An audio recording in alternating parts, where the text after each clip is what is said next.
വേദിയിലിരിക്കുന്ന ബഹുമാനപ്പെട്ടവരെ, സംസ്കൃതി കുടുംബാംഗങ്ങളെ, പ്രിയപ്പെട്ട ചിത്രകാരന്മാരെ, ചിത്രകാരന്മാരെ, തീർച്ചയായിട്ടും സംസ്കൃതി എന്ന് പറയുന്ന സംഘടനക്ക് വളരെ അഭിമാനത്തോടുകൂടെ എക്കാലവും സൂക്ഷിക്കാൻ കഴിയുന്ന ഒരു ദിവസമായിരിക്കും ഇന്നത്തെ ഈ ദിവസം എന്ന് പറയുന്നത്. കാരണം ഒരു സംഘടനയ്ക്ക് ഒട്ടനവധി ഉത്തരവാദിത്തങ്ങൾ ഏറ്റെടുക്കാനുണ്ട്. ഒരു സംഘടനയ്ക്ക് ആ സംഘടന പ്രവർത്തിക്കുന്ന കാലഘട്ടത്തിൽ ആ സംഘടനയ്ക്ക് ചുറ്റുമുള്ള മനുഷ്യരുടെ പ്രശ്നങ്ങളിൽ ഇടപെടുകയും ആ മനുഷ്യർക്ക് അവരുടെ ജീവിതങ്ങൾ മുന്നോട്ട് കൊണ്ടുപോകുവാൻ സഹായകരമായിട്ടുള്ള രൂപത്തിൽ ഇടപെടുക എന്ന് പറയുന്നത് ഏതൊരു സംഘടനയുടെയും സമൂഹത്തോടുള്ള ഉത്തരവാദിത്തമാണ്.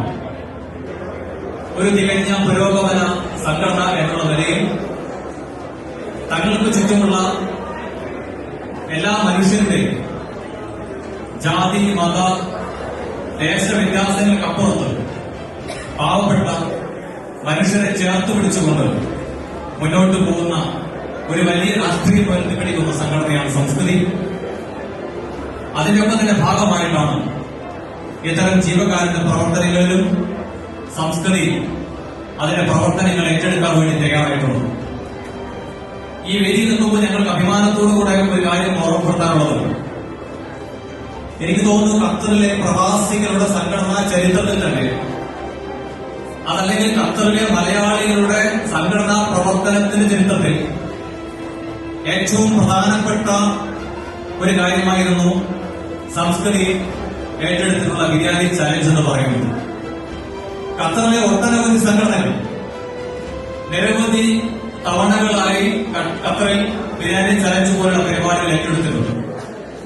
എന്നാൽ ഒരൊറ്റ ദിവസം കൊണ്ട് രാവിലെ 8 മണി മുതൽ ഉച്ചയ്ക്ക് 12:30 1 മണി വരെ ബിരിയാണി ചാലഞ്ചിലൂടെ ഖത്തറിലെ 10,000-ഓളം വരുന്ന ആളുകളുടെ കയ്യിൽ ബിരിയാണി എത്തിച്ചുകൊണ്ട് 1,25,112 ഖത്തർ റിയാൽ ഖത്തർ ചാരിറ്റിക്ക് നൽകാൻ കഴിയുന്നത് സംസ്കൃതിയുടെ ഏറ്റവും അഭിമാനകരമായിട്ടുള്ള ഒരു കാര്യമായിട്ട് ഞങ്ങൾ ഓർത്തെടുക്കുകയാണ്. ഈ വേദിയിൽ കൂടുതലൊന്നും സംസാരിക്കുന്നില്ല. നമ്മുടെ ബഹുമാനപ്പെട്ട അതിഥിയെ കുറിച്ച് അദ്ദേഹത്തെ ഒന്ന് നിങ്ങളുടെ മുമ്പിൽ പരിചയപ്പെടുത്തിക്കൊണ്ട് ഞാൻ ഈ ആശംസാ പ്രസംഗം അവസാനിപ്പിക്കുന്നു. ഞങ്ങളും അദ്ദേഹത്തോട് അവരോട് ക്ഷമ ചോദിക്കുകയാണ്. കാരണം ഇത്തരമൊരു വേദിയിൽ വെച്ചുകൊണ്ടായിരുന്നില്ല, അല്ലെങ്കിൽ അതൊരു പ്രത്യേക വേദിയിൽ അതിനുവേണ്ടി വിളിച്ചു ചേർത്തുകൊണ്ട് തന്നെ കാസർഗോഡ് ജില്ലാ പഞ്ചായത്ത് പ്രസിഡന്റ് കൂടിയായിട്ടുള്ള ദേവി ബാലകൃഷ്ണന് ഒരു സ്വീകരണം നൽകേണ്ടത് തന്നെയാണ്. പക്ഷെ അവർ മറ്റൊരു പരിപാടിക്കാണ് ഖത്തർ എത്തിയിട്ടുള്ളത്. 2-3 ദിവസങ്ങൾ കൂടി അവർ ഖത്തറിലുള്ളൂ. അതുകൊണ്ട് ആ ഒരു പ്രത്യേക സാഹചര്യം പരിഗണിച്ചുകൊണ്ടാണ് നമ്മൾ ഇത്തരത്തിലുള്ള ഒരു പരിപാടിയിലേക്ക് അവരെ എത്തിച്ചതും നമ്മൾ അവർക്ക് ഒരു സ്വീകരണം അല്ലെങ്കിൽ ഒരു ഇത്തരത്തിലൊരു പരിപാടി നടത്തിയത്. അവരെ എത്ര പേർക്ക് അറിയാമെന്ന് എനിക്കറിയില്ല.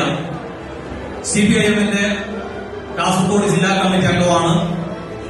കേരളത്തിലെ ഏറ്റവും വലിയ പുരോഗമന മഹിളാ സംഘടനയായിട്ടുള്ള മഹിളാ അസോസിയേഷന്റെ സംസ്ഥാന കമ്മിറ്റി അംഗമാണ്. അതിനേക്കാളെല്ലാം ഏറെ ഇന്ത്യയിലെ 1995 21ാമത്തെ വയസ്സിൽ ഇന്ത്യയിൽ ആദ്യമായി പഞ്ചായത്ത് പ്രസിഡന്റായിട്ടുള്ള ആളുകളെയാണ് ബഹുമാനപ്പെട്ട ദേവി ബാലകൃഷ്ണൻ എന്ന് പറയുന്നത്.